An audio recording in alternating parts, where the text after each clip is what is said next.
segundo bloque en Barómetro Bursátil e iniciamos la sección de nuestros colaboradores. Y tenemos con nosotros nuevamente a Gonzalo Cañete, analista técnico y geopolítico en el canal de YouTube Brújula de Mercados.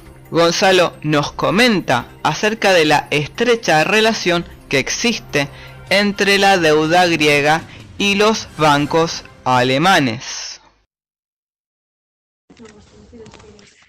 Bueno, un dato curioso cuando se habla de Alemania, se habla de la Unión Europea y se habla de Grecia, es, como hemos explicado en alguna ocasión, que en parte la deuda griega, el principal problema estructural que tiene la deuda griega es que buena parte de los acreedores de la deuda griega son bancos privados, y en este caso la exposición que tenía Alemania, los bancos privados de Alemania a la deuda griega era muy elevada.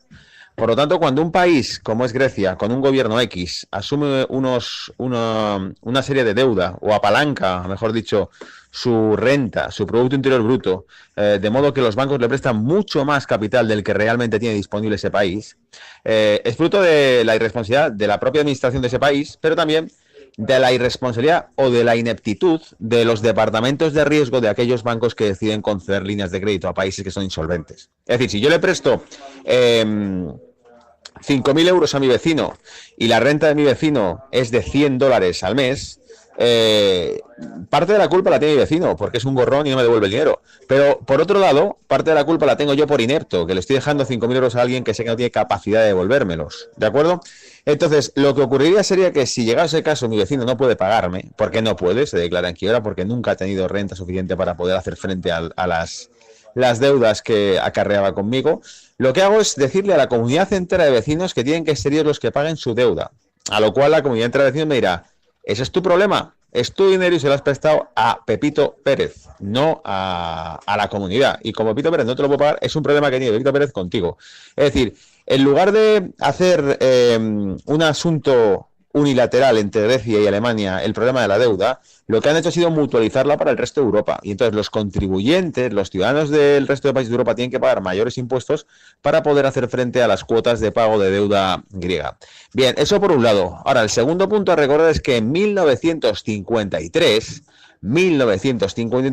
hubo también una reunión de las principales economías del mundo para reestructurar deuda y para condonar o hacer una quita sobre deuda, pero en este caso los gorrones no eran los griegos, eran los alemanes. En 1953 se le condenó el 65% de la deuda que tenía extranjera Alemania, le fue perdonada, y era deuda que arrastraba durante décadas. El 62,5%, perdón, de la deuda externa de Alemania en 1953, en los acuerdos de Londres. Así que es un ejemplo bastante significativo de cómo no necesariamente un país como Grecia o un país mediterráneo es un país deudor y un país acreedor es un país como Alemania. Alemania se ha encontrado en problemas financieros parecidos en el pasado y cada uno tiene su contexto. Por lo tanto, no podemos generalizar hablando de Grecia o de Alemania ni de la Unión Europea. Agradecemos a Gonzalo por su participación.